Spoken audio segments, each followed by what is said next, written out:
निकाली गई मौन रैली।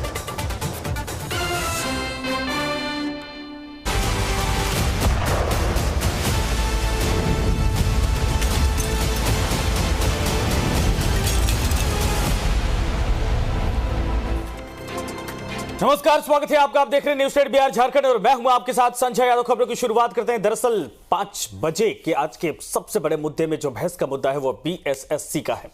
बीएसएससी की पहली पाली के पेपर आउट होने के बाद आयोग ने पहली पाली की परीक्षा रद्द कर दी और 45 दिनों के भीतर फिर से पेपर करवाने की घोषणा की। लेकिन सिस्टम के अंदर सड़ांध इतनी है कि पहली पाली तो छोड़िए, दूसरी और तीसरी पाली की ओएमआर शीट भी सोशल मीडिया पर तैर गई, सर्कुलेट होने लगी। अभ्यर्थियों ने इसका दावा किया। अब सवाल है कि विभाग डाल डाल तो नकल माफिया पात पात, कहां तक करेंगे पीछा करते रहिए। नकलची सिस्टम पर 20 साबित हो रहे हैं। ऐसे में नकल माफिया और सिस्टम के खेल में कहीं अभ्यर्थियों की जिंदगी बर्बाद ना हो जाए। अभ्यर्थियों ने अब खुद ही कमर कस ली है और अब दूसरी और तीसरी पाली की परीक्षा को रद्द करवाने के लिए कल से आंदोलन का बिगुल फूंकने की तैयारी की है। तो क्या अभ्यर्थियों की मांग सुनी जाएगी? क्या अभ्यर्थियों के साथ इंसाफ किया जाएगा? इसी मुद्दे पर आज की चर्चा, आज का मुद्दा कुछ बयान है, सुनिए फिर चलेंगे मेहमानों के पास।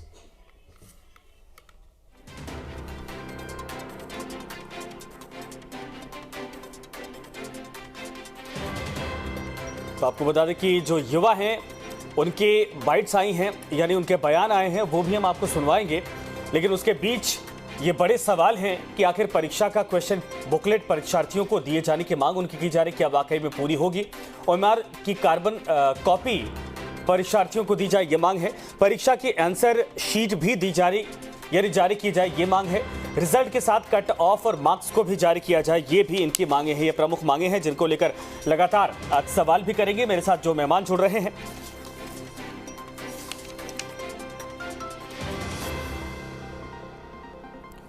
तो विकास हमारे साथ इस वक्त मौजूद है। सबसे पहले उनके पास चलते हैं, उसके बाद चलेंगे मेहमानों के पास। विकास, आपके पास आना चाहेंगे। जो अभ्यर्थी वहां पर हैं, जरा उनसे पूछिए, उनसे बातचीत करिए। उनके सवालों को सरकार तक पहुंचाने के लिए बड़ी जिम्मेदारी हम सबकी भी है और उम्मीद करते हैं कि आज इस बहस के बाद कम से कम कोई रिएक्शन होगा। पूछिए क्या समस्या है, किस बात को लेकर, किस मांग को लेकर कल से वो आंदोलन की तैयारी कर रहे हैं। जी, मेरी आवाज आपको आ रही है? जी बिल्कुल। आवाज सुन रहे हैं आप? बिल्कुल विकास, अपनी बात बोलिए। ओके, जुड़ने के लिए सबसे पहले आपको थैंक्स, शुक्रिया। जो बीएसएससी की मामला है, 8 वर्षों के बाद एग्जाम हुआ और 8 वर्षों के बाद एग्जाम होने के बाद फर्स्ट सिटिंग कैंसिल हुई क्योंकि पेपर लीक हुआ। हम लोगों ने सरकार पे भरोसा किया और भरोसा का पे सरकार भी खरी उतरी। उन्होंने तुरंत जांच कराई और कुछ लोग पकड़े भी गए और कैंसिल भी हुआ, पेपर कैंसिल हुआ। लेकिन जो सेकेंड शिफ्ट और थर्ड शिफ्ट की बात है, जिसके लिए हम लोग आवाज उठा रहे हैं, ये सोशल साइट्स पे वायरल है जी। तो हम लोग तो सरकार पे फिर भरोसा कर रहे हैं और सरकार से हम लोग मांग कर रहे हैं कि उसकी भी आप जांच कराइए जी। आखिर वायरल पेपर कैसे हुआ? वायरल तो लड़के नहीं किए, आखिर कोई सरकारी तंत्र है जिसके द्वारा वायरल हुआ? क्योंकि क्वेश्चन पेपर तो बाहर आना ही नहीं था। तो हम लोग चाह रहे हैं कि ये इस पे निष्पक्ष तरीके से जांच हो और जांच करके ये पेपर को कैंसिल किया जाए। और देखिए, बीएसएससी का जो नोटिस आया है उसमें उन्होंने बुलाया कि जिनके पास ये साक्ष्य है वो एड्रेस प्रूफ मोबाइल नंबर के साथ भेजें। अब बताइए, उतना एक अभ्यर्थी साधारण लड़कों के पास तंत्र है कि वो खुद प्रूफ भी खोजे? ये तो सरकार की साइबर सेल की जिम्मेदारी है कि वो प्रूफ खोजे और उसकी जांच कराए कि जो पेपर कैसे वायरल हो रहा है। जी नहीं, सवाल तो ठीक है, ये बातें हैं। इसके पहले भी हम आप शायद बैठे थे, उस दौरान भी ये बातें हुई थी कि ठीक है प्रूफ आप लोग नहीं करवाएंगे, लेकिन आप लोग सामूहिक तौर पर ये दावा तो कर रहे कि वाकई में ये पेपर लीक हुआ है। क्यों आप लोगों को लगता है कि इस बात को सुना नहीं जाएगा? एक बार आप लोगों ने आंदोलन किया पेपर आउट होने का, उसके बाद सरकार ने वापस ले लिया उसको, वो पेपर ही रद्द कर दिया। दोबारा 45 दिन का समय दिया है, समय भी मिल चुका है, पेपर को दोबारा करवाने की तैयारी की जा रही है और इस मुद्दे को उठाया भी गया था। मैं आऊंगा इस सवाल के साथ दोबारा आपके पास। मेरे साथ धीरेन्द्र मुन्ना जी जुड़ रहे हैं एलजेपीआर से। धीरेन्द्र जी स्वागत है। अनुप्रिया जी मेरे साथ है, प्रवक्ता है जेडीयू की, आपका भी स्वागत है। और एक दो मेहमान कुछ देर में और जुड़ जाएंगे। अनुप्रिया जी, मैं आपके पास आना चाहूंगा इसके बाद। ये बताइए, अब सेकंड पाली, थर्ड पाली, पिछली बार जब बीएसएससी को लेकर बहस थी, आप भी हमारे साथ बैठी थी, आपने कहा था कि पहली पाली को लेकर सरकार गंभीर है, लेकिन अब सेकंड और थर्ड पाली को लेकर भी अभ्यर्थियों का कहना कि घपला तो इसमें भी हुआ। जब पहली पाली को रद्द किया गया तो सेकंड और थर्ड को भी रद्द करिए, दोबारा फिर से पेपर करवाइए। संजय जी देखिए, हम लोग पहले भी जब डिबेट में बैठे थे उस समय भी हम लोगों ने यही चर्चा किया था कि जो प्रथम पाली की जो एग्जामिनेशन की जो आई थी प्रूफ, उस प्रूफ के आधार पे सरकार ने एक्शन लिया, उस एग्जामिनेशन को कैंसिल कराया। बट वर्तमान में फिर मैं उसी बात की कह रही हूँ कि सेकेंड और थर्ड के लिए इस सोशल मीडिया पे है जी, लेकिन किसी भी विद्यार्थी ने आकर करके यह नहीं कहा कि सर देखिए हमारे मोबाइल में है, हमारे पास में ये है, हमारे सेंटर का लीक हुआ है जी। जैसे पहले प्रणाली के बारे में एक प्रूफ के साथ में बच्चे सामने आए थे और उन्हीं की बातों को, ऐसा नहीं कि हम आप नहीं थे, बच्चे जो जिन्होंने शिकायत की उसी के आधार पे उस एग्जामिनेशन को कैंसिल किया गया। पाया गया कि नहीं भाई यह पेपर लीक हुई है और उस पर कार्रवाई करते हुए दोबारा एग्जामिनेशन दिया जाएगा। बच्चे के बीच में ऐसा एक मैसेज सोशल मीडिया के माध्यम से है कि सेकेंड और थर्ड का ये पेपर आउट है, पेपर आउट है। तो ये जैसा ठीक ये भी कह रहे हैं हमारे साथ में छात्र हैं कि इनको कहा गया है कि आप अपने जिसके पास में भी नेम अपने डिटेल के साथ में आप वहां सरकार को दिखाइए। हाँ। आप दिखा दीजिए ना, हमारे पास आप दे दीजिए और उस पर कार्रवाई हो जाएगी। हमारे में कमी कहाँ है? हम तो आप ही के कहने पे हम लोग उसको कैंसिल करवाते हैं पहले प्रणाली को, सेकेंड और थर्ड वाले होगा। जो आपका विभाग है, डिपार्टमेंट है, क्या उसको ये जानकारी नहीं कि ओएमआर शीट वाकई में वायरल हो चुकी है? ये जानकारी अधिकारी, यानी बच्चे आंदोलन नहीं करेंगे, आवाज नहीं उठाएंगे तो जैसा है चलने दीजिए, कोई फर्क ही नहीं पड़ता। नहीं देखिए, हाँ। मैं ऐसा इसके पक्ष में मैं कभी नहीं हूं, क्योंकि अगर जिस भी तरह की त्रुटि होती है उसकी जिम्मेदारी लेते हुए हमेशा, चाहे वो बीपीएससी हो या बीएसएससी हो, हम लोगों ने इस पर कार्रवाई की है। हाँ। हम पहले भी इस डिबेट में बैठे हैं और पहले भी मैंने कहा कि देखिए किस आधार पे आप कह रहे हैं कि सेकंड और थर्ड को कोई आधार तो होगा ना। आप न्यायालय मैडम तभी तो यही आप लोग कह रहे थे कि पेपर लीक नहीं पेपर आउट है, तब तो लोगों के दिल में ये कम से कम दिमाग में बच्चों के ये था कि पता नहीं आउट का फॉर्मूला क्या होता है, डेफिनेशन क्या होती है, पेपर वाकई में ये कैंसिल किया जाएगा नहीं किया जाएगा, लेकिन आप लोगों ने किया, अच्छा लगा। लेकिन अब भी कितने दिन हो चुके हैं, 2 हफ्ते से ज्यादा का वक्त हो चुका है और अब भी हम ये चर्चा कर रहे हैं कि वाकई में इसको लेकर कंप्लेन करनी चाहिए, शिकायत करनी चाहिए। मैं आपके पास आऊंगा मैडम दोबारा। धीरेन्द्र मुन्ना जी, सर आप लोग भी हर छोटे मसले को बड़े मसले को लेकर लगातार, कल भी आप हमारे साथ जुड़े थे, यात्राओं का जिक्र करते हैं। ये बच्चे बेचारे यात्रा कर करके, यात्रा ऐसी नहीं होती है इनकी, इस दफ्तर से उस दफ्तर, उस दफ्तर से उस दफ्तर, सड़क से लेकर कहीं मिल गई जगह वहां पर बैठ जाते हैं, उम्मीद करते हैं अधिकारी आए, कोई मंत्री आए, कोई सुनने को तैयार नहीं होता है। कल से फिर से आंदोलन की बिगुल यानी शुरुआत करने जा रहे हैं, इनकी कौन सुनेगा सर? सबसे पहले तो सभी पैनलिस्ट को मैं नववर्ष की शुभकामना देता हूं। यह विषय संजय जी राजनीति का नहीं है, यह विषय हम सभी राजनीतिक दलों से लेकर सामाजिक कार्यकर्ताओं सभी के लिए आवश्यक। बिहार के भविष्य के साथ यह खिलवाड़ हो रहा है, यह सिर्फ छात्रों के साथ खिलवाड़ नहीं हो रहा है, क्योंकि इन्हीं छात्रों में से कल को कितने तरह के पदाधिकारी बनेंगे, कहीं पे काम करेंगे, किसी विभाग में काम करेंगे। तो अगर वहां पे कहीं मेधा के साथ उनके खिलवाड़ होता है तो ये बिहार के साथ खिलवाड़ है। यह एक बीएसएससी का मामला नहीं है ना, ये मामला आज कई विश्वविद्यालयों का मामला देखिए। मगध विश्वविद्यालय के लिए तो अब रील बनने लगा है कि अगर किस्मत बर्बाद करना है तो कोई जरूरी नहीं है कि आपको किसी लड़की के साथ मोहब्बत हो या कुछ हो। अब अगर आप एडमिशन वहां करा लेते हैं तो 5 साल में आप स्नातक करके निकलेंगे, तो जिंदगियां यूनिवर्सिटी में जाने से बर्बाद होती है। तो क्या ये हम लोगों के लिए शर्म की बात नहीं है संजय जी? ये बिहार के लिए शर्म की बात है। मैं जदयू से भी और किसी और दल पे आरोप लगाने आज नहीं बैठा हूं, मैं आज ये बताने के लिए बैठा हूं कि चाहे जो हो, लेकिन सजिंदा होना पड़ेगा बिहार के शिक्षा मंत्री को, जो भी 30 साल से शासन कर रहे हैं। मैं ये भी नहीं कह रहा हूं कि आज यही 17 साल में ये चीजें खराब हुई, लेकिन अगर खराब पिछले 30 वर्षों से 40 वर्षों से चीजें डेटोरिएट हो रहा है तो इसको संभालने के लिए तो कोई ठोस कदम उठाना चाहिए ना। अब इसी ठोस कदम को उठाने के लिए फिर मैं अगर यात्रा पर आऊंगा तो आप बोलेंगे कि विषय से विषयांतर हो रहे हैं।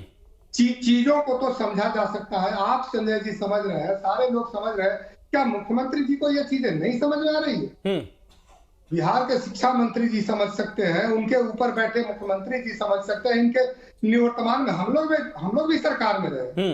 तो नेतृत्व जरूर यहाँ पे एक ऐसे नेतृत्वकर्ता की आवश्यकता है जो बिहार के भविष्य के लिए सोचे, जो बिहार के स्टूडेंट के लिए सोचे। बीपीएससी लीक, बीएसएससी लीक, क्या क्या लीक नहीं हो रहा है। मैं सभी लोगों से गुजारिश करूंगा, हमारे अनुप्रिया जी बैठे हैं या और भाई पैनलिस्ट बैठे हैं, कि इसके लिए हम लोगों को एक दूसरे पर आरोप प्रत्यारोप के दौर से निकल के और आप जहां भी हैं बिहार के लिए सोचिए। यही छात्र कल को बिहार चलाएंगे और हम लोग जो एक सपना देखते हैं राजनीतिक दल के लोग कि बिहार को आगे लेके चलेंगे, ये पूरा तब तक नहीं हो सकता जब तक हम बिहार के नौजवानों के साथ, छात्रों के साथ न्याय नहीं करें। ठीक है सर। मनीष भाई हमारे साथ जुड़े हैं इस वक्त भारतीय जनता पार्टी से। मनीष भाई स्वागत है आपका। ये बताइए, बिहार के युवाओं की किस्मत में क्या लिखा है सर? आपकी सरकार होती है तब भी पेपर लीक हो जाता है, सरकार बदल गई तब भी पेपर लीक हो जाता है, तब भी बच्चे वहां पर बैठे होते हैं, आज भी बच्चे बैठे हैं और एक बार फिर से कल आंदोलन करने की तैयारी कर रहे हैं। बीएसएससी को लेकर हम कई बार चर्चा कर चुके हैं। ये बताइए, इनकी मांग एक पूरी होती है, दूसरी मुंहबाई खड़ी हो जाती है। संघर्ष करते करते उम्र कटती चली जा रही है। पहली पाली पेपर लीक का मसला आया, आउट हुआ, सरकार ने ठीक है सुन लिया, लेकिन दूसरे तीसरे को लेकर भी अब खबरें हैं, उसको लेकर मांग की जा रही है, उसको लेकर भी अब बाकायदा सर्टिफिकेट सबूत लेकर जाइए, आवेदन दीजिए, कंप्लेन करिए तो होगा कुछ, वरना नहीं होगा। पता नहीं। हाँ देखिए संजय जी, अभी धीरेन्द्र मुन्ना जी ने 9 वर्ष की शुभकामनाएं दी सभी लोगों को, और मैं तो सब लोगों के साथ विशेष रूप से अनुप्रिया जी को देना चाहूंगा, क्योंकि ये बिहार के युवाओं का तकदीर लिखने के लिए तो फिलहाल यही बैठी हैं। हाँ। क्योंकि जिस तरह से इनकी भाषा है और ये जिस प्रकार के तर्क दे रही हैं अनुप्रिया जी, हाँ, कि सोशल मीडिया पर और सोशल मीडिया के को सबूत नहीं मान रही, जैसा भी इन्होंने बताया। मैं एक छोटा सा प्रश्न अपनी जानकारी के रूप में चाहूंगा कि जब इसी फेसबुक पर, ट्विटर पे कोई कम्युनल पोस्ट आ जाता है, किसी प्रकार के आपत्तिजनक तस्वीरें या कोई कमेंट्स आ जाते हैं, तो क्या उस पर कानूनी कार्रवाई नहीं होती? क्या उसको संज्ञान नहीं लिया जाता? क्या उसको सबूत के तौर पर नहीं देखे जाते हैं? देखिए अनुप्रिया जी, मैं तो बस ईश्वर से यही प्रार्थना करूंगा इस अंग्रेजी नववर्ष में कि सद्बुद्धि मिले सत्ता पक्ष के लोगों को, और ये जो युवा अपनी बात को बड़े समझदारी तरीके से सरकार तक पहुंचाना चाहते हैं, जिसमें वो अभी तक विफल रहे हैं जी, मैं निवेदन करूंगा कि यह विपक्ष की भाषा, इसको मत समझिए। देखिए, माननीय आदरणीय सम्मानीय मुख्यमंत्री जी यात्रा पर निकलने वाले हैं। संजय जी, मैं तो आपके इस कार्यक्रम के माध्यम से बस एक संदेश देना चाहता हूं जी, कि ये हर जिले में जाएंगे, जहां भी जाएंगे, ऐसा ना हो कि ये छात्र, ये अभ्यर्थी वहां भी इनका स्वागत करें, इनको गुलाब का फूल दें और अपना संदेश दें। जब ऐसा करने लगेंगे तो ये लोग अनुप्रिया जी पैनल पर बैठ के कहेंगी कि ये सब भाजपा के कार्यकर्ता हैं, ये साजिश के तहत किया जा रहा है और इनको भड़काया जा रहा है। लेकिन कल ये आंदोलन करना चाह रहे हैं, आज तक, अभी तक कुछ घंटे मात्र बचे हैं, इनकी बातों को सुनने का या कोई प्रस्ताव देने वाला भी इनकी सरकार में कोई व्यक्ति, कोई अफसर, कोई एक जिम्मेवार व्यक्ति नहीं बैठा है जो इनसे वार्ता। ठीक है सर, मैं आपकी बात समझ गया। ऑडियो हैंग हो गया, आंदोलन को उठा लिए, ऑडियो हैंग हो, मैं आऊंगा धीरेन्द्र जी, मैं आपके पास आऊंगा। विकास मैं आपके पास आ रहा हूं सर, कट के आ रही है, दोबारा मैं करवा लेता हूं, शायद आप गाड़ी में है तो थोड़ी ऑडियो की दिक्कत हो रही है। विकास मैं आपके पास आऊंगा। ये बताइए, आपने सबको सुना, अनुप्रिया जी सीधे इस वक्त आपके सामने मौजूद हैं, पैनल में मौजूद हैं, ये बताइए उनसे क्या सवाल है आपके, सीधे कट टू कट सवाल पूछे। बीजेपी के सवाल आ गए, उधर आरएलजेपी के सवाल आ गए मेरे पास, एलजेपीआर के। देखिए संजय जी, यहाँ पे हम लोग नहीं चाह रहे हैं कि कोई राजनीतिक एजेंडा पे बात हो, क्योंकि हम लोग कोई राजनीतिक पार्टी से जुड़े हुए नहीं है। नहीं, राजनीतिक तो बात ही नहीं होने देंगे, हम बैठे हैं यहाँ पर, इसीलिए अपने डंके की चोट पर सवाल पूछिए, आपकी जो मांग है वो पूछिए। और देखिए, ऐसा नहीं है कि हम लोग कोई ऐसे ही एरू गैरू, हमने भी 2 टाइम इंटरव्यू फेस किया है बीपीएससी का जी, और हम लोग बीपीएससी के मुद्दे पे भी रोड पे थे। और देखिए, हम लोग ये नहीं चाह रहे कि सरकार के खिलाफ हैं, अनुप्रिया मैम बोल रही है जो कि सोशल साइट से जो भी बातें हैं, बहुत सारे लोगों के कहना है कि ये भटकाए गए हैं, भ्रम में है, या किसी का इन लोग का कोई एजेंडा है। नथिंग, हम लोग का कोई एजेंडा नहीं है। और मैं बता दूं कि 3 बार हम लोग बीपीएससी के लिए सड़क पे उतरे थे, और हम लोग बार बार यही कह रहे थे कि माननीय डिप्टी सीएम और सीएम पे विश्वास है, उन लोग जो भी जांच कमेटी बनाएंगे हम लोग एक्सेप्ट करेंगे। बीपीएससी के मामले में हम लोग ने उठाया था, चीफ सेक्रेटरी सर से मिला गया, ज्वाइंट सेक्रेटरी सर से मिला गया, और हम उन पे विश्वास छोड़े थे कि आप उसकी जांच करा लीजिए कि बीपीएससी पे 10 क्वेश्चन कैसे गलत है। जब हम लोग किसी एजेंडा पे काम करते, किसी के द्वारा बहकाए गए होते, तो हम लोग माननीय मुख्यमंत्री जी पे विश्वास नहीं करते। हम लोग बार बार कह रहे थे कि आप पे तो विश्वास अभी क्या है। मांग है, अभी तो बताइए, बीएसएससी को लेकर क्या मांग है आप लोगों की? अब अभी देखिए, जैसे मैम बोल रही है कि सोशल साइट्स पे कोई लड़का दे नहीं रहा है। मैम, आपकी ये जिम्मेदारी है, ये सरकार की साइबर सेल की जिम्मेदारी है कि क्वेश्चन कैसे बाहर आ रहा है, ये हमारी जिम्मेदारी नहीं है। ये और ये अफवाह नहीं है, बाकायदा पूरा क्वेश्चन पेपर इंटरनेट पे वायरल है। हाँ। कुछ चैनलों पे चलाया भी जा रहा है वो क्वेश्चन पेपर। हाँ। अनुप्रिया जी जवाब इसका, ठीक है मैं समझ गया। अनुप्रिया जी जवाब इसका।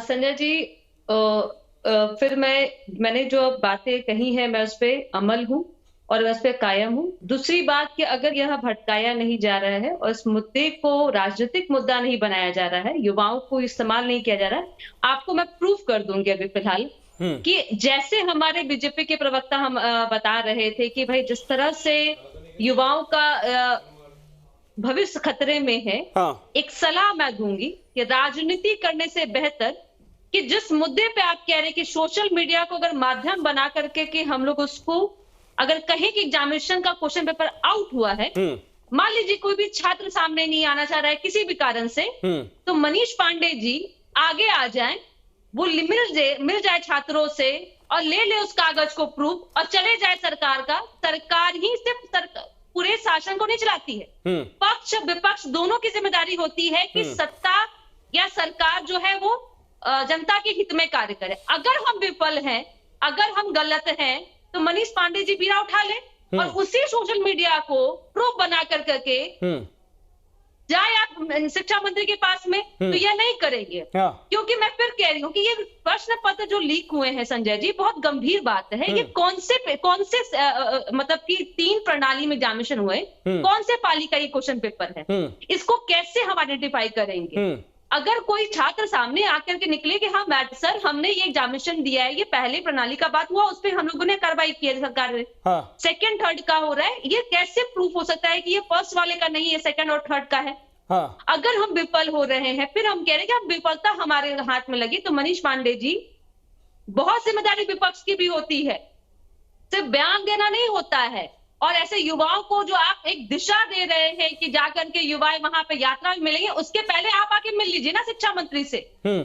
आप बस आकर के आप सदन में बस हंगामा करेंगे, सड़कों पे आप आंदोलन करेंगे, तो आपको भी तो ठीक है, समझ रहा। मनीष भाई जवाब इसका, इसके बाद मैं जाऊंगा धीरेन्द्र जी के पास। ये बताइए, हर काम सरकार, ठीक है सरकार कह रही कि हम सुनने को तैयार है, लेकिन कोई तो पहुंचे, ये भी बात जायज है, लेकिन सवाल ये कि बीजेपी की तरफ से इसको इनिशिएट, इसके पहले तो आप लोग पहुंच गए थे जब वो अभ्यर्थियों वाला था, शिक्षक वाला मसला, वहां पर आपके प्रदेश अध्यक्ष पहुंचते थे, लेकिन इन बच्चों के साथ कोई ये भी खड़ा है नहीं।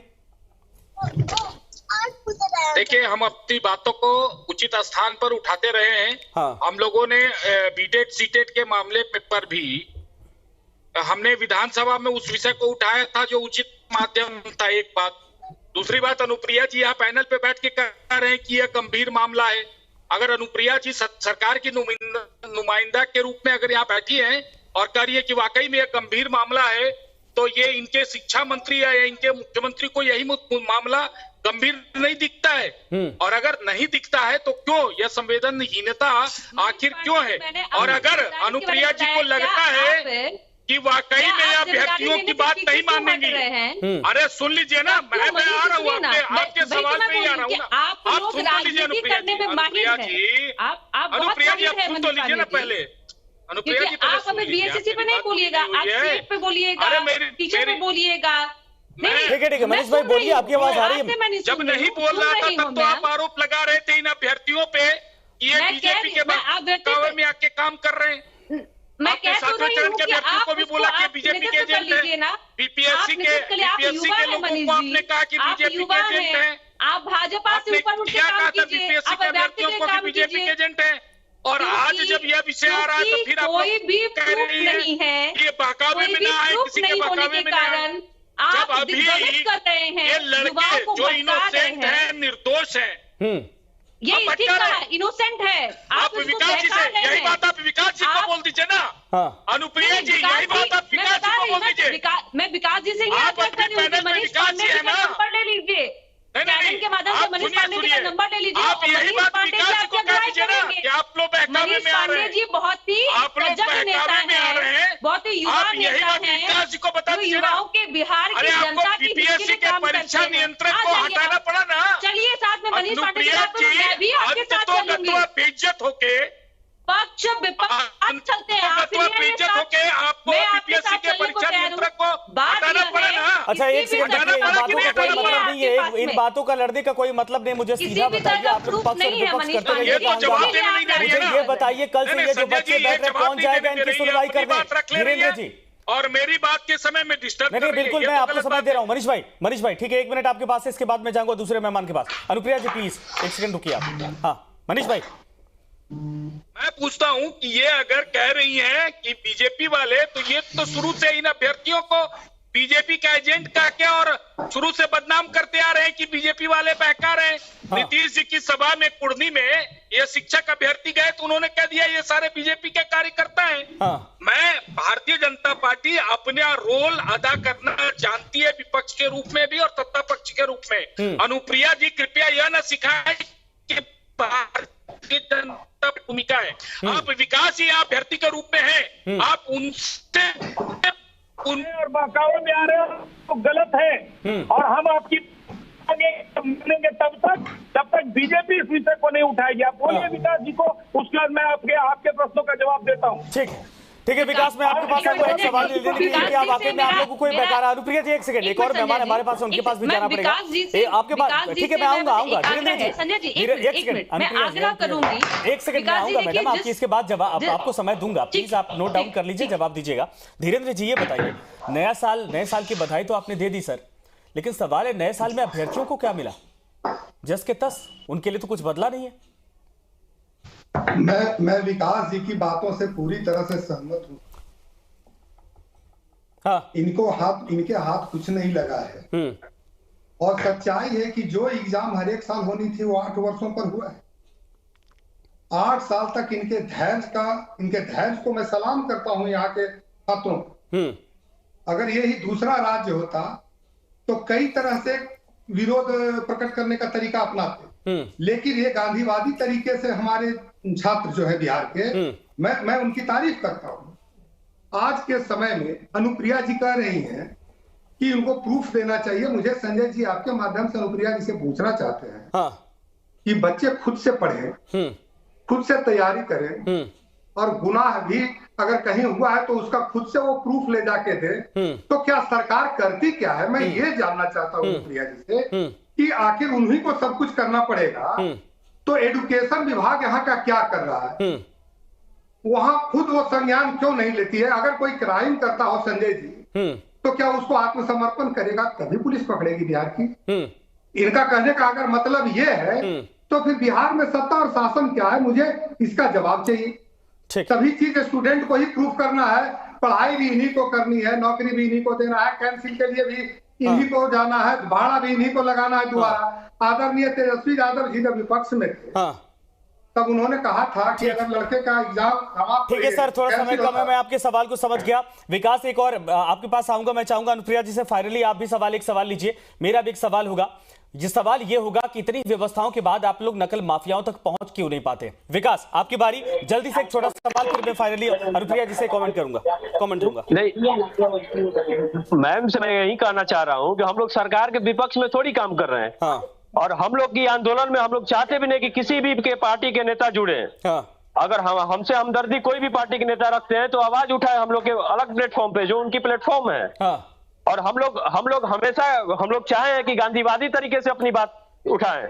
विकास क्योंकि अपना कट टू कट मांग रखिए, कल से आप लोग गांधीवादी तरीके से ही आंदोलन करेंगे। विकास जी मैं आपको धन्यवाद देता हूँ। हाँ। यहाँ के छात्रों को धन्यवाद देता हूँ। हाँ ठीक है विकास, कट टू कट सवाल मांग देखिए सीधी मांग ये है मैं सर, ये है कि 20 से 30% जो इसमें 9 लाख फॉर्म भरे हैं, हाँ। 20 से 30% के पास पैसा नहीं रहता कि वो फॉर्म भरे। अब उनके पास इतनी रिसोर्स है कि खुद वो प्रूफ दे। आप सोशल साइट्स पे वो पेपर है, आप जाइए और अपने साइबर सेल से, साइबर टीम से जांच कराइए कि ये पेपर सही है कि नहीं सही है। जब पेपर बाहर लाना नहीं था तो पेपर कैसे वायरल हो रहा है? संजय जी, अब जदयू से लेने दीजिए प्रतिक्रिया। अरे बिल्कुल बिल्कुल, अनुप्रिया जी। हम लोगों ने कोई अनुप्रिया जी, देखिए जिस तरह से मुद्दे यहाँ पे निकल के आए, मैं फिर कहूंगी कि बच्चों को अगर नहीं देना है, बच्चे किसी भी कारण से नहीं दे पा रहे हैं, मुझे लगता है कि एक गंभीर पैनलिस्ट होने के नाते हम आज इस डिबेट पे 3 लोग बैठे हैं, जेडीयू, बीजेपी और धीरेन्द्र कुमार जी एलजेपी की तरफ से बैठे हैं। मैं विकास जी से आग्रह करूंगी, ठीक है अगर हमारी चूक हो रही है और हम मान रहे हैं, आज आप न्यूज नेशन के माध्यम से मनीष पांडे जी का नंबर और मेरा नंबर और एलजेपी जो हमारे प्रवक्ता है सबका ले लीजिए, और आप नहीं जा पा रहे हमें दे दीजिए साक्ष्य, हम उसको जमा कर देंगे। और आपको नेतृत्व करने के लिए मनीष पांडे जी हैं, और मनीष पांडे जी बहुत अच्छे से नेतृत्व करेंगे। अनुप्रिया जी, उसके लिए तंत्र बना है, सरकार में है आप। नहीं, जिम्मेदारी सबकी होती है धीरेन्द्र जी, सब बस भाई की सेवा सरकार से नहीं होती है। आपके पास इन्वेस्टिगेशन ब्यूरो है, हमारे पास जो तंत्र है उसके माध्यम से धीरेन्द्र जी हमने पहले पाली के एग्जामिनेशन को कैंसिल किया है। और अगर आप न्यायालय की बात करते हैं, न्यायालय में आप आते हैं तो न्यायालय में किसी भी तरह की जो अगर फैसला होती है तो वो सबूतों के आधार पे होती है। अब इसी तरह मैडम एक बात बताइए ना अनुप्रिया जी, विपक्ष का काम मुद्दों को उठाना है या मुद्दों का सबूत इकट्ठा करके आपको देना है? नहीं, हम बता तो रहे कि हमारे पास में जो सबूत है वो उस जगह पे नहीं है कि जिसको उस आधार को मानते हुए हम सेकंड और दूसरे पाली की एग्जामिनेशन तो आप लोग जांच करवाइए ना, यही तो सवाल है। अगर आपको ये पता चल गया कि इसकी कंप्लेन आ रही है, बच्चे विपक्ष सभी मिलकर कर रहे हैं, तो क्या वाकई में इसमें गड़बड़ी है कि नहीं है? इस तथ्य को तो प्रमाणित कर। अगर गड़बड़ी नहीं होता तो ये रद्द क्यों करना पड़ता संजय जी? गड़बड़ी तो मान ही लिया है प्रथम दृष्टया में। नहीं, देखिए फिर मैं कहूंगी गड़बड़ी जहां है, हमें जहां पे गड़बड़ी कहने के लिए गड़बड़ी आप कहीं भी कह सकते हैं गड़बड़ी है, लेकिन साक्ष्य के आधार पे ही कार्य होता है ना। पहले मुझे ये बताइए कि अगर आप उठ पे कह दें कि भाई फलाने की गलती क्या, उस पर कार्रवाई होती है क्या? अरे मैडम, तो शिक्षित हम सभी हैं। जांच पड़ताल तो होती है, ये कोई पुलिस का लोकल थाना थोड़ी ना कि जाकर वहां पर इस तरीके से बात करके सरकार से सवाल किया जा रहा है, विभाग से सवाल बच्चे कर रहे हैं। 30 लाख बच्चों की जिंदगी का सवाल है, इसको हल्के फुल्के में आप नहीं छोड़ सकते। और आप खुद एग्जामिनर रही हैं, आपको तो बच्चों की सच्चाई, उनकी पीड़ा, उनकी तमाम चीजों को लेकर समझ होगी। आप तो खुद वहां पेपर दिलवाने गई थी, पेपर दिलवा रही थी आपको तो पता ही है वहां पर। ठीक है, मैं आऊंगा दोबारा आपके पास अगर समय बचता है। मनीष भाई, इंसाफ कैसे मिलेगा बच्चों को? अनुप्रिया जी कह रहे कि आप आइए पेपर लेकर, सबूत लेकर। विकास जी देखिए, रुकिए एक मिनट इसी डिबेट में इनके कहे गए वाक्यों को अगर आप फिर से सुनाएंगे तो ये स्वयं से मानती है कि ये बड़ा गंभीर मामला है। ठीक है, भी कुछ देर पहले कि बड़ा गंभीर मामला है। छात्रों के हित की बात होगी तो वो गंभीर होगा ही। जो साक्ष्य मिले हैं वो पर्याप्त नहीं है यह मानने के लिए कि पेपर लीक हुए। और जांच किसने किया? किसने इसकी इंक्वायरी की? मनीष भाई, अगर पेपर लीक नहीं हुआ तो फिर मैं पूछना चाहता हूं अनुप्रिया जी कि क्या सरकार की तरफ से आप यह क्लीन चिट दे रही है कि हाँ वो जो द्वितीय और तृतीय पाली की जो परीक्षा हुई उसमें किसी प्रकार का पर्चा लीक नहीं हुआ, ओएमआर शीट जो था वो लीक नहीं हुआ है? के साथ मैं बीच में आपको रोक रहा, समय खत्म हो चुका, अब इसको आगे नहीं बढ़ा पाएंगे। आप सभी का धन्यवाद, लेकिन ये जरूर है कि जो गंभीर सवाल है उसको लेना पड़ेगा। सरकार चाहे विभाग, चाहे प्रवक्ता हो, चाहे जो भी जिम्मेदार है, उनको ये समझना पड़ेगा। और वाकई में कल से बच्चे जब आंदोलन, आप ठंड में सोचिए, अपने रजाई में दुबक के आप लोग हैं, हम सभी शाम होते दुबक जाते, लेकिन ये जाकर वहां पर बैठे हैं, कल से बैठने को मजबूर हैं। इनको शौक नहीं है और इनकी जो परेशानियां हैं, मांगे उनको सुनिए, क्योंकि यही बिहार का भविष्य है। तंग आ चुके हैं। धन्यवाद आप सभी का।